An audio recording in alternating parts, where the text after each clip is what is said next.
have my next guest on because he's a man that I admire, a man who I got to learn in the same room with when I worked at Comcast Sportsnet for a little bit, and just the way he sees the game. Well, he's the coach, quite frankly, and that's Jim Lynam, NBC Sports Philadelphia Sixers analyst, and he's here on the Pete Thompson Show. Jimmy, how are you this morning? Pete, how you doing, buddy? Good to be with you. I'm doing well, sir. You down the shore or you up in Philly?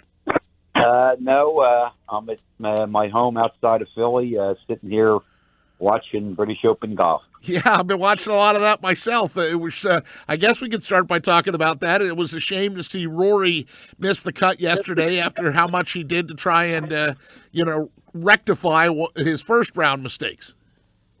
Yeah, he had a tremendous second round, and I hadn't really seen much of his play on day one, but when they showed that little missed putt, he missed, a 4-footer? Yeah, a little one-hander, yeah. Yeah, he might literally had like a 9-inch comeback, and he kind of just flipped at it. So he kind of paid the price for, losing his composure. So are there any other compelling stories for you? I mean, have you ever played in Scotland and Ireland? I know Dee's been over there. Have you been over there?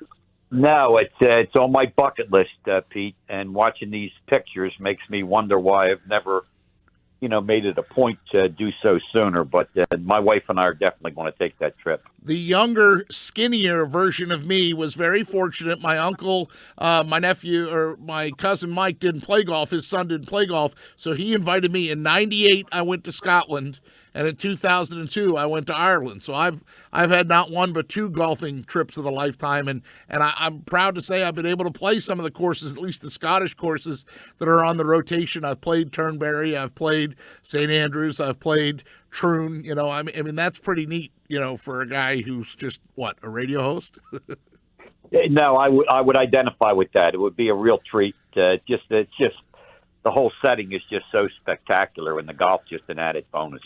It definitely is a challenge, especially if you hit it in what they say in Scotland is the shite. That's the way they pronounce that word. So I think I could say that on the radio because it's not the other word. So here we go. All right, Jimmy, we got you on talking basketball. I saw you the night of free agency, the NBC Sports Philadelphia. You and Mark Jackson were there, and you guys did your whole show from the studios to kind of track who was going and who was coming. And let's lead off with this question that Mike Gill has been asking people. I think it's excellent. Are the Sixers a better team now than the team that walked off the court in Toronto after the quadruple doink?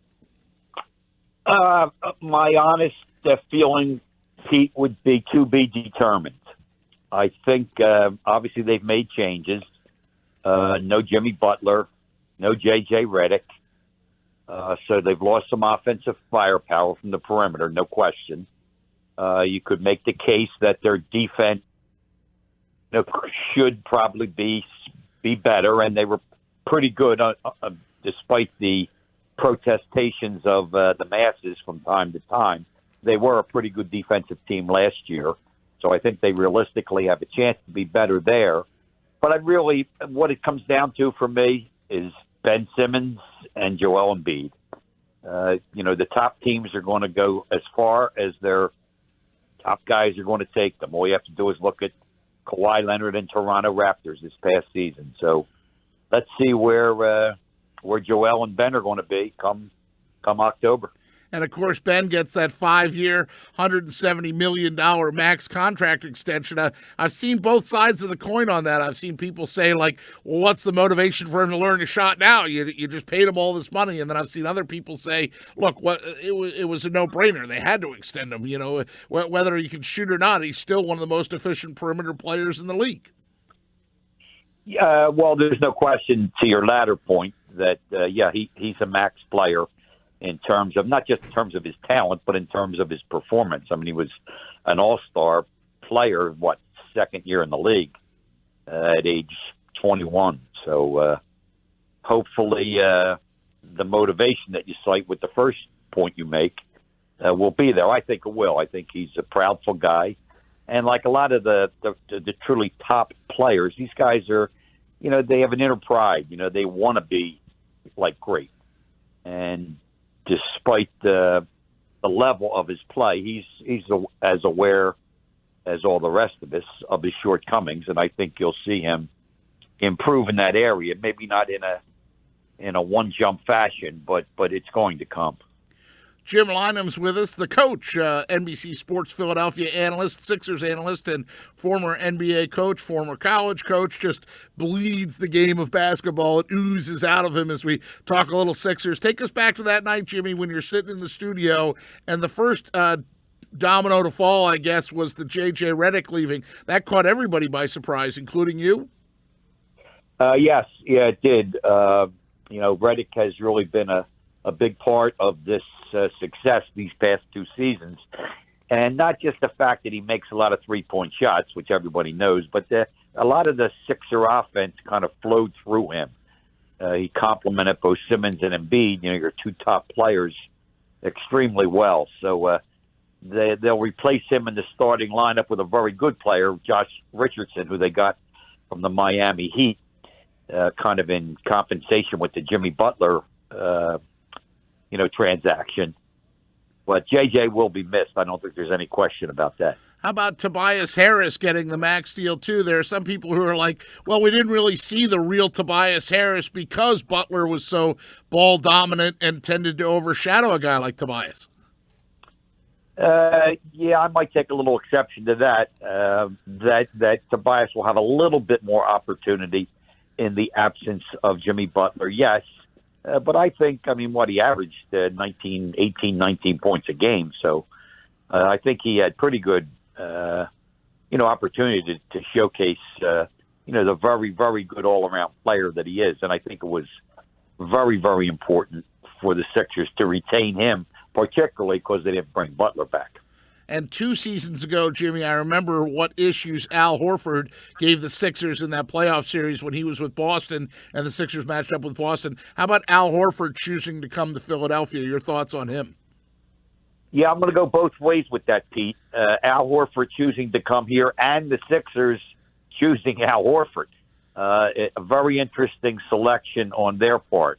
To me, it speaks volumes to the import that both Elton Brand and Brett Brown would put on veteran leadership. To have a pro like Horford just in that locker room on a daily basis with young guys like Embiid and Ben Simmons. Horford has had really a tremendous career. Not kind of a superstar kind of guy, but as rock solid a player as you can get. He averaged, maybe 13 points a game, I'm going to say, these last 2 years in Boston. But just you can't get a better teammate or a better guy to kind of blend in and understand what this whole thing is about and how you go about taking, your potential and trying to max it out. And I think he'll bring that message loud and clear to the Sixer locker room.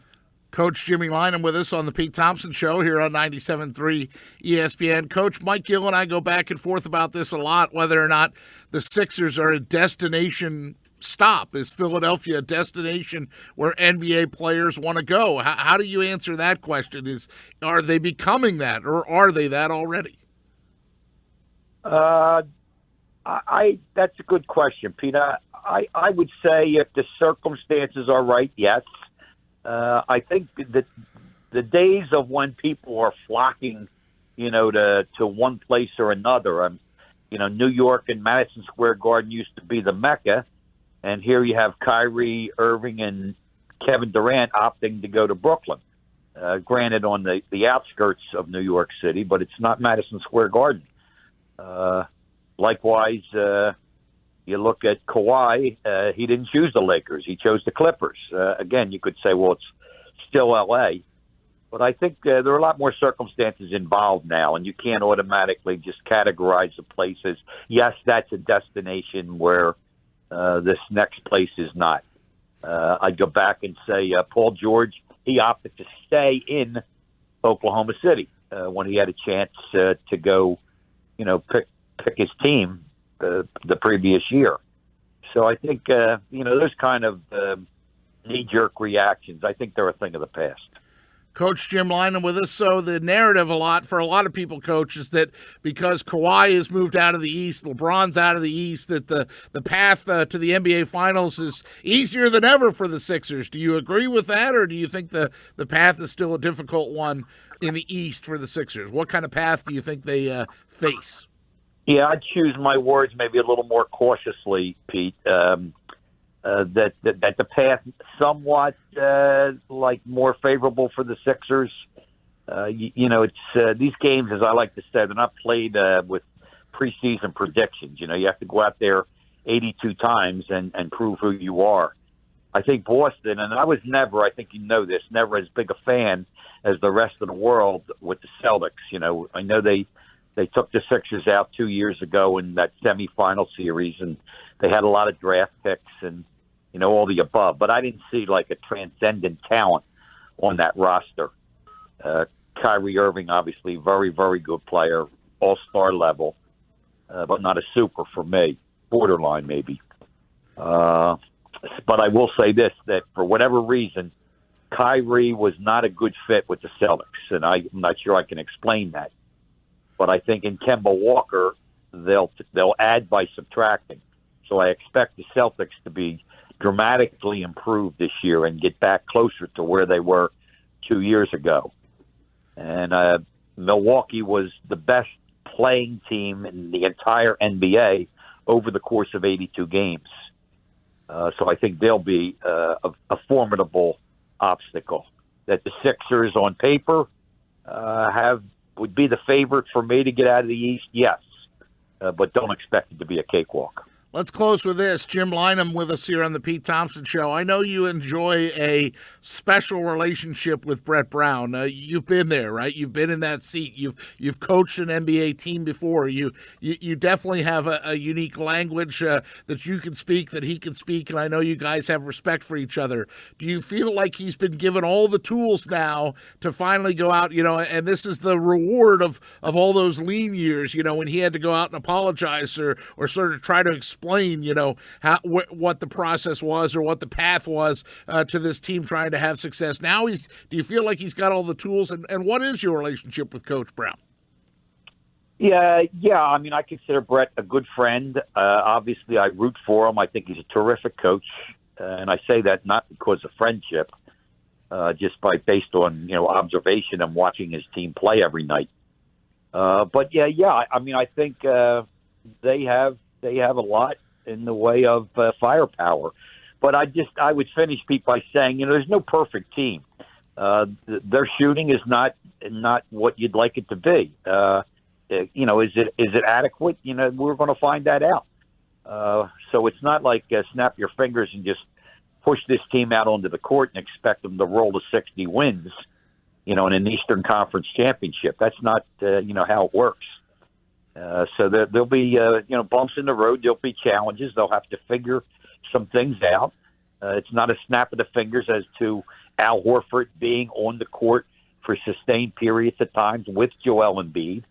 That you will protect the rim real good, let's say, yes. But do you get back on defense against teams that want to run it down your throat? So there'll be a lot of issues.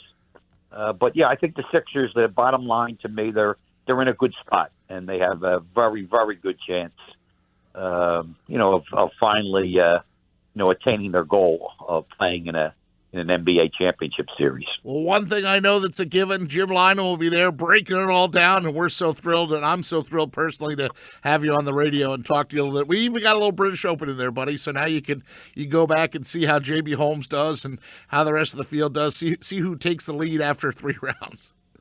All right, Pete. Good speaking with you, buddy. Take care, Coach. Awesome to have Jim Lynam with us, the coach. Just a great basketball mind here on the Pete Thompson Show on 97.3 ESPN. He's right.